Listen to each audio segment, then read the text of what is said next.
মেনকা গুরুস্বামী, যিনি আইপ্যাক মামলাতে টিএমসির হয়ে লড়ছেন সুপ্রিম কোর্টে। দর্শক, গতকাল দেখেছেন বা শুনেছেন, ইনার নামটাও ঘোষণা করেছে টিএমসি রাজ্যসভার প্রার্থী হিসেবে। গতকাল টিএমসি যে তালিকা প্রকাশ করেছে রাজ্যসভার প্রার্থী হিসেবে, 4 জনের নাম সেখানে ছিল, তাদের মধ্যে ইনার নামটাও আছে। কিন্তু দর্শক, আজকে আমি অন্য একটা খবর দেখতে পাচ্ছি ওনার ব্যাপারে। সেটা হচ্ছে যে এটা দেশের প্রথম সমকামী সাংসদ, ইতিহাসের মুখে মেনকা, রাজ্যসভায় তৃণমূলের বড় চমক। মানে মেনকা গুরুস্বামী হচ্ছেন একজন সমকামী। নিচে লেখা, সুপ্রিম কোর্টের প্রথিতযশা আইনজীবী এবং LGBTQ+ অধিকার রক্ষায় আন্তর্জাতিক ক্ষেত্রে পরিচিত মুখ মেনকা গুরুস্বামীকে রাজ্যসভার প্রার্থী করল তৃণমূল কংগ্রেস।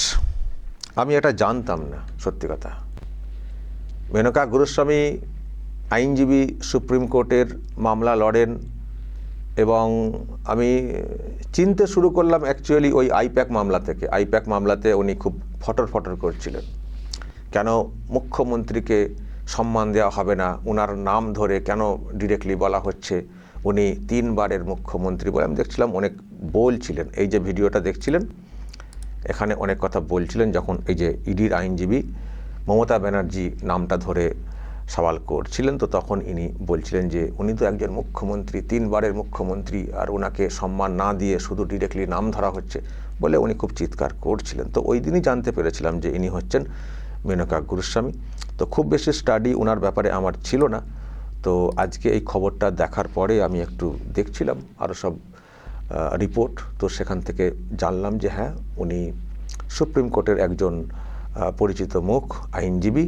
কিন্তু ওনার যে পরিচয় বা পরিচিতি যে মামলা থেকে, সেই মামলা হচ্ছে এটা সমকামীর একটা মামলা।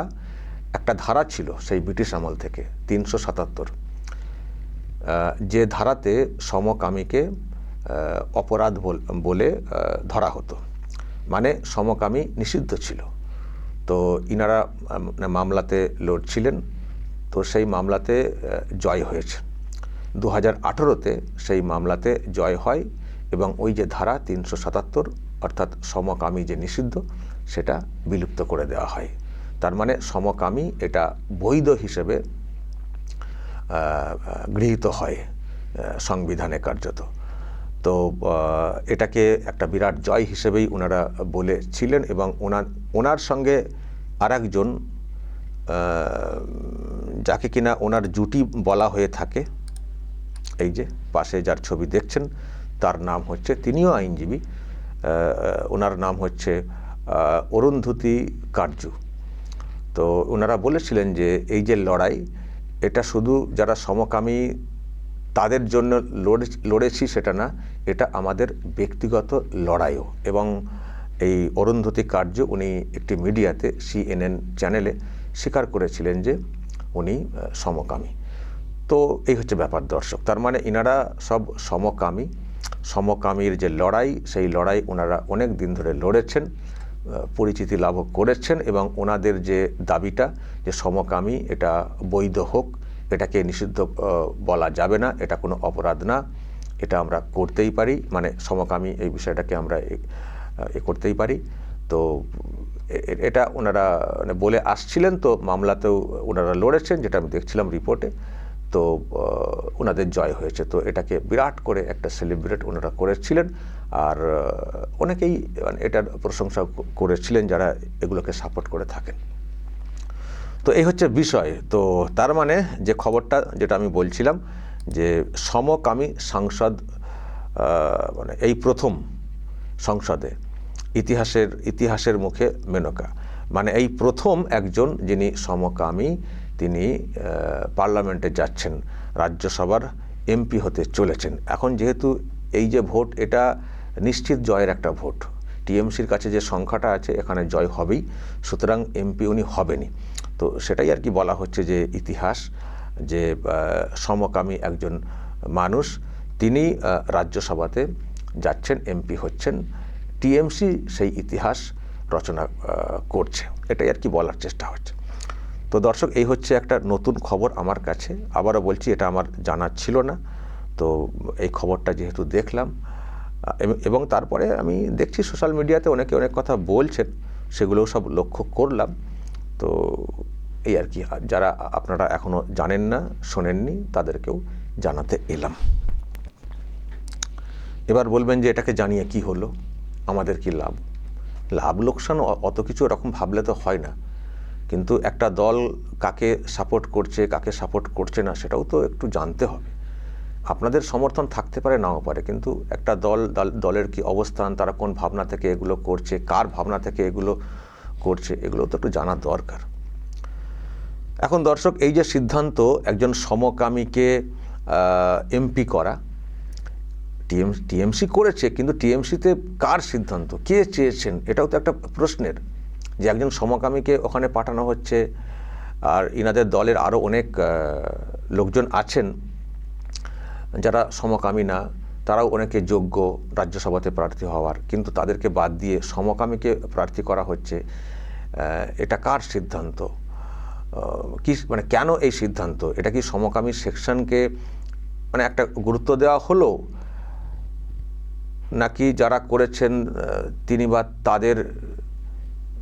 তাদের মানে অন্য কোনো ইন্টারেস্ট? নিশ্চয়ই দর্শক প্রশ্ন উঠবে যে এই সিদ্ধান্ত কে বা কারা নিয়েছেন, নিশ্চয়ই একটা কৌতূহল আছে কেন নিয়েছেন, যেটা আমি বলছিলাম। তো আমি দর্শক সেটা আমি কী করে বলবো? টিএমসি করেছে বলে লিখেছে, তৃণমূল কংগ্রেস এটা করেছে, তো টিএমসির এখন কে সিদ্ধান্ত নিয়েছেন সেটা আমাদের পক্ষে বলা সম্ভব না। আপনারা বলবেন কে আর নেবেন, টিএমসির তো দুজন, আগে বলতাম একজন, এখন দুজন, মমতা ব্যানার্জি, অভিষেক ব্যানার্জি, বাকি তো সব ল্যাম্পপোস্ট, পদে থেকেও কিছু লাভ নেই। সুতরাং ওনাদের মধ্যে কেউ না কেউ নিয়েছেন। এখন ওনাদের মধ্যেই বা কে নিয়েছেন, মমতা ব্যানার্জি নিয়েছেন না অভিষেক ব্যানার্জি নিয়েছেন, সেটা তো বলতে পারবো না। ফলে যেটা বলতে পারবো না, জোর করে বলে লাভ নেই, আন্দাজ করে বলে লাভ নেই। তবে দর্শক, আমি একটা খবর আপনাদেরকে আজকে আমি স্মরণ করাতে পারি, এই সমকামের যে বিষয়টা, সেটা নিয়ে আপনাদের হয়তো অনেকেরই মনে আছে, কাকদ্বীপ না কোথাও ওই দিকের একটা ঘটনা, সমকামে বিয়ে, মনে আছে? দুই যুবতীর বিয়ে। আমি দর্শক আপনাদেরকে একটু মানে ভিজুয়াল দেখাতে চাই, যাদের মনে নেই। সেই সমকামীর বিয়ে, এবং সেই বিয়েকে করে একটা বিরাট আয়োজন করা হয়েছিল টিএমসির তরফ থেকে, মানে একটা বিরাট কাজ করেছেন, সাহসী পদক্ষেপ নিয়েছেন ওনারা বলে একটা বিরাট সংবর্ধনা টাইপের একটা আয়োজন করা হয়েছিল। এবং সেখানে আমরা শুনেছি অভিষেক ব্যানার্জি ভার্চুয়ালি মানে ফোনেতে একটা ভাষণ দিয়েছিলেন। তার মানে সমকামকে যে অভিষেক ব্যানার্জিরা, সমকামের এই যে একটা সিদ্ধান্ত, এটাকে যে একটা বিরাট সাহসী সিদ্ধান্ত হিসেবে অভিষেক ব্যানার্জিরা মানেন, সেটা কিন্তু সেদিন প্রমাণ পেয়েছিল।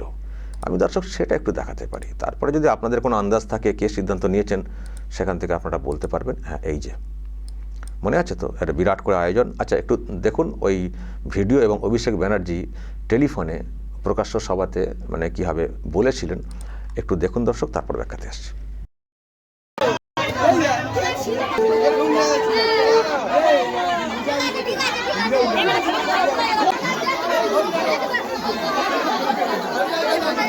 শ্রদ্ধা প্রণাম জানাই। আজকে শান্তি সংঘ ক্লাব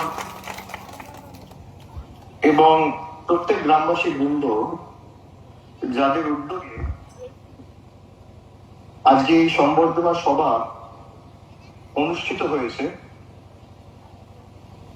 রিয়া এবং রাখি যে বিবাহ বন্ধনে আবদ্ধ হয়েছে, তাদের উভয়কে শুভেচ্ছা জানানোর লক্ষ্যে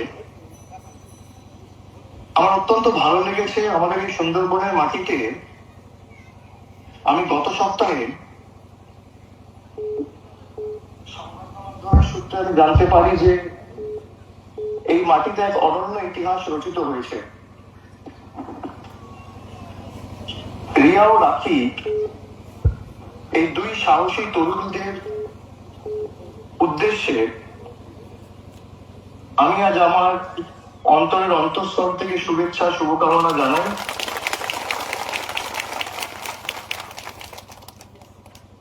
এবং আমাদের সমাজে চেনা ছকের বাইরে গিয়ে ভালোবাসার সত্যিকারের অর্থকে সামনে এনেছে রিয়া ও রাখি। তারা প্রমাণ করেছে যে ভালোবাসা কখনো কোনো বন্ধনে বা কখনো কোনো সীমারেখার মধ্যে আটকে থাকে না। ভালোবাসা কোনো বাধা মানে না, না ধর্মে, না লিঙ্গে, না জাতিতে, না সমাজে, না নিয়মে। দুজনেই হয়তো জানতো যে কাজটা খুব সহজ হবে না, সমাজ থেকে নানা রকম বাধা বিপত্তি প্রতিকূলতা আসবে, কটাক্ষ আসবে, প্রযুক্তি আসবে, তাও তারা একসঙ্গে থাকার লড়াই থেকে পিছিয়ে আসেনি। আমি তাদের কুর্নিশ জানাই এবং গ্রামবাসীকে প্রত্যেককে যারা তাদের এই বন্ধনে আবদ্ধ করতে উৎসাহিত করেছে তাদের আমি বিশেষ করে ধন্যবাদ জানাই। আর আবার গ্রামের মানুষের প্রতি আমার শ্রদ্ধা রইল ইতিহাস সৃষ্টি করার জন্য। এই সাহস, এই মানবতা, এই ভালোবাসা ছড়িয়ে পড়ুক গ্রামের প্রত্যেকটি ঘরে এবং বাংলার প্রত্যেকটি কোণায়। এই সাহস, এই মানবতা, এই ভালোবাসা ছড়িয়ে পড়ুক গ্রামের প্রত্যেকটি ঘরে এবং বাংলার প্রত্যেকটি কোণায়। মানবতা, এই ভালোবাসা ছড়িয়ে পড়ুক গ্রামের প্রত্যেকটি ঘরে এবং বাংলার প্রত্যেকটি কোণায়। উনি তো বাংলার ঘরে প্রত্যেকটি কোণাতে এই সাহসিকতা ছড়িয়ে পড়ুক ওটা বলেছিলেন, এবং ওটাও বলেছিলেন আপনারা শুনলেন যে ইতিহাস রচনা হলো। তার মানে এখানে এনারা ইতিহাস রচনা করেছেন, আবার পার্লামেন্টেও তৃণমূল কংগ্রেস ইতিহাস রচনা করছে সমকামী একজনকে প্রার্থী করে। আবার এনাদেরকেও এখানে কোথাও প্রার্থী করা হবে কিনা আমি জানি না।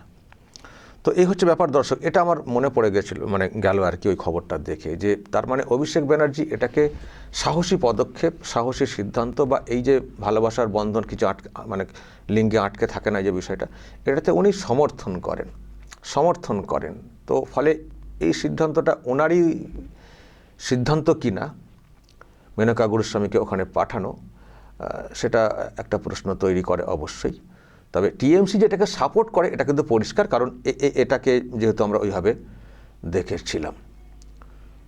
তো দর্শক, এই হচ্ছে ব্যাপার। এখন টিএমসি যারা এমনি স্বাভাবিক বা অন্যরা আছেন তারা রাগ করবেন কিনা কে জানে, যে আমরা এত লড়ছি দলের হয়ে, আমরা কোনো চান্স পেলাম না, আর ওনারা ইতিহাস রচনা করছেন। সেটা ওনাদের রাগ হলেও হতে পারে, ভিতরে খবর আমরা জানি না। কিন্তু অভিষেকেরা যে এটাকে করেন এবং সমর্থন করেন এবং কোনায় কোনায় পৌঁছে যাক, এটা ওনারা বলার চেষ্টা করেছেন।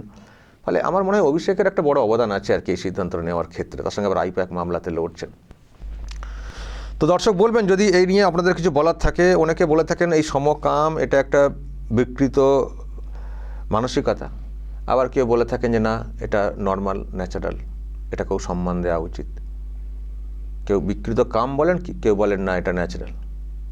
তো প্রশ্ন রয়েছে, বিতর্ক ছিল, আইনেরও ওইরকম একটা অবস্থা ছিল। এখন বৈধ ব্যাপারটা করে দেওয়া হয়েছে ওনাদের লড়াইয়ের মাধ্যমে, চলছে। এখন সেটাকে সবথেকে বেশি গ্রহণ করছে আমরা দেখতে পাচ্ছি টিএমসি। দর্শক বলবেন যদি আপনাদের এই নিয়ে আরও কিছু বলার থাকে অবশ্যই বলবেন। নতুন করে এই যে প্রার্থী ঘোষণা এইসব নিয়ে যা বলার বলবেন এবং নজর রাখবেন আরামবাগ টিভিতে।